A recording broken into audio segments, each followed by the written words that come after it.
Oh, maintenant, il était tout petit. Un tigre en liberté au milieu des enfants. Il était à côté de toi. Bien sûr, les bambins sont ravis et les parents rassurés, les animaux n'apparaissent que sur les téléphones portables ou les tablettes. Dans ce parc de Montauban, 12 panneaux jalonnent les pelouses. Il suffit d'utiliser une application sur son smartphone pour voir les animaux sauvages. Alors en fait, quand je vais filmer le totem, le zèbre il arrive. Ah ouais, du coup, il arrive du pont. Oui, voilà. Trop rigolo. L'effet du zèbre sur le pont là, est très bien rendu, donc je trouve qu'effectivement, on est vraiment dans la réalité augmentée. Ce pirate qui salue est né dans cette start-up à Montauban. Dans ses bureaux, les graphistes et les informaticiens imaginent des personnages et des animations.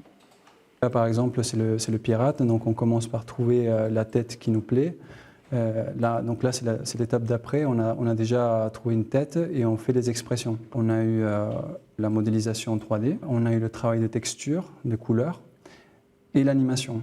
Donc voilà, toutes ces étapes avant de l'intégrer dans ce logiciel pour l'envoyer, on va dire, vers l'application. La réalité augmentée, c'est filmer avec son téléphone, par exemple, ce tapis de souris.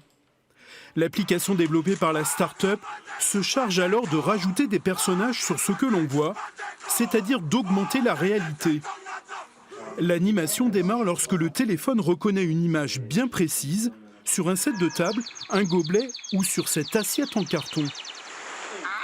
Aujourd'hui, la réalité augmentée elle est utilisée par beaucoup de sociétés, surtout pour de l'événementiel ou du marketing. Nous, on est vraiment les premiers à travailler avec des industriels pour faire des produits de grande consommation. On peut dire qu'on est leader mondial aujourd'hui dans les décorations pâtissières interactives et sur la vaisselle jetable interactive, puisqu'on est à peu près les seuls à faire ce type de produit de manière industrielle et distribuée dans la grande distribution.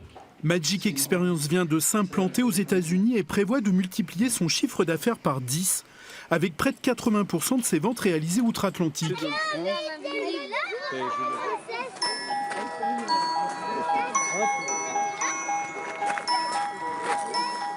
Bien sûr, la réalité augmentée, ça n'est pas que pour les enfants. Les applications sont immenses.